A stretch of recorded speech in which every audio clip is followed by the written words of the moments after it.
Et on démarre tout d'abord ce journal ce matin avec cette information. La nordiste Camille Cerf n'a pas gagné le titre de Miss Univers cette nuit à Miami. Et notre Miss France régionale a échoué aux portes du top 10. Et devant 88 autres Miss nationales, elle a tout de même été sélectionnée parmi les 15 finalistes, mais n'a pas franchi l'étape suivante. Une déception tout de même pour elle et pour le comité Miss France qui la voyait déjà au sommet. On lui souhaite quand même un bon retour en France et dans la région. L'actualité en images ce matin, c'est aussi le beau geste des employés de RDF à Tourcoing. Un chèque de 8 000 € remis vendredi au Resto du Cœur. Depuis 14 ans déjà, les salariés de l'entreprise d'énergie organisent une tombola au profit de l'association. Et chaque année, les dons s'amplifient jusqu'à représenter cette fois plus de 5 000 repas offerts aux plus démunis. ERDF avait aussi fait preuve de générosité déjà lors de l'incendie de l'entrepôt des restos à Vendin-le-Vieil en décembre, en trouvant en urgence près de 5 000 € et un camion en prêt pour l'association. Fanny Bourdillon était à Tourcoing vendredi pour la remise du chèque. On écoute le directeur régional de l'entreprise. Alors, mais comme chaque année, c'est un plaisir renouvelé puisque ça fait 14 ans que ça a été initié ici à la base de Tourcoing où les agents organisent une tombola, une collecte pour les Restos du Cœur et l'entreprise de RDF abonde et je dirais multiplier par 2 cette somme pour remettre aux Restos du Cœur ici de la métropole lilloise un chèque de soutien à leur action. Alors au début c'est l'initiative de monsieur Lians et monsieur Bertrand Vianne ici où en fait ils se sont dit comment nous pouvons contribuer et comment nous pouvons je dirais soutenir l'antenne locale des Restos du Cœur. Et je dirais depuis 14 ans, la démarche a perduré et grandi chaque année.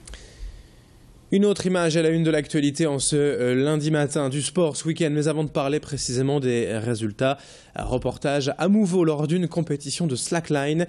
Vous avez peut-être déjà vu dans les parcs publics ces sangles tendues entre 2 arbres et ces funambules marcher et sauter dessus. Le slackline a de plus en plus d'adeptes en France, mais aussi ici à Lille, dans la région.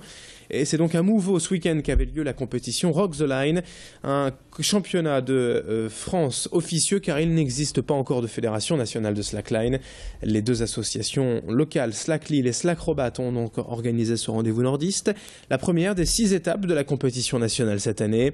Le but, vous l'avez compris, c'est d'enchaîner les figures acrobatiques sans jamais tomber bien sûr de la slang et cumuler le plus de points au regard des juges. Samedi, le régional, Miloud Titi a pris la 5e place de l'épreuve sur un total de 26 participants. La prochaine étape sera organisée à Paris, mais ce samedi, Louis Caillé était à Mouveau pour rencontrer ces sportifs d'un nouveau genre.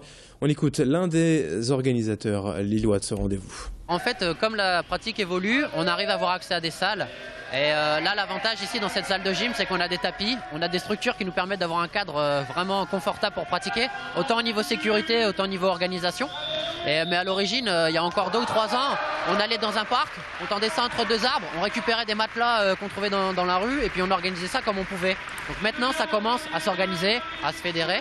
Et ça donne à peu près un vrai championnat aujourd'hui. On souhaite la création d'une fédération qui est en cours. Il y a les associations françaises, il y en a une vingtaine, qui sont en train de discuter entre elles pour la création commune d'une fédération indépendante ou pas. C'est un gros sujet. Ça devrait voir le jour d'ici 1 ou 2 ans, je pense. Quelques résultats sportifs donc aussi ce week-end avec tout d'abord en football en Ligue 1. La défaite du LOSC 1-0 face à Monaco, c'était samedi après-midi à domicile. En basket en Pro B, victoire du LMB 92-90 face à Provence Basket. Chez les filles, toujours en basket, victoire aussi pour l'ESBV à Villeneuve-d'Ascq lors du derby face au Hainaut, 83-51. Puis en volley, notez la nouvelle défaite malheureusement du TLM Tourcoing à Tours cette fois, 3-7-0. On enchaîne avec la question du jour Grand Lille TV Métropolis, alors que le restaurant Burger King a ouvert ses portes en avant-première hier soir à Euralille, avec déjà près de 6 000 privilégiés invités par la marque. Comptez-vous faire partie aujourd'hui, ce midi, des tout premiers clients, et du coup vous risquez tout de même à plusieurs longues minutes, voire quelques heures d'attente pour un sandwich. La question du jour.net ou les Facebook officiels de Grand Lille TV et de Métropolis pour nous répondre. Vos réponses qui seront publiées d'ailleurs tout à l'heure à partir de 18 h. On termine ce journal avec la semaine spéciale Marc en Barœul et un entretien exclusif avec le député maire Bernard Gérard. Nous l'avons rencontré ce jeudi soir lors des vœux de début d'année 2015 aux acteurs économiques de la ville. Le rendez-vous avait été repoussé en raison de l'actualité et des attentats à Paris le 7 janvier dernier. Le maire de Marc expose ici ses idées pour cette nouvelle année qui arrive en raison notamment des départementales en mars prochain. Année importante pour ces enjeux électoraux. Actualité, grand rendez-vous et ses souhaits, ses vœux donc. Bernard Gérard dit tout au micro de Thibaut Paki.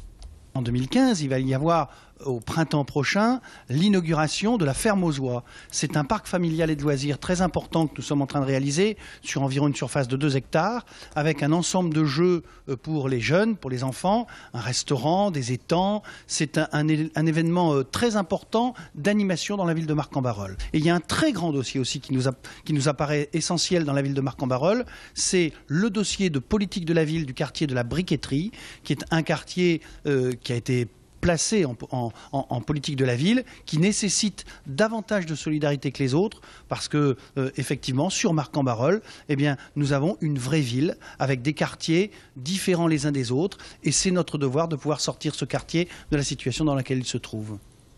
Et c'est ainsi que se termine ce journal, 7h21 en direct sur Grand Lille TV. Très bon réveil à toutes et à tous. Les prévisions météo à suivre dans une poignée de secondes. À tout de suite.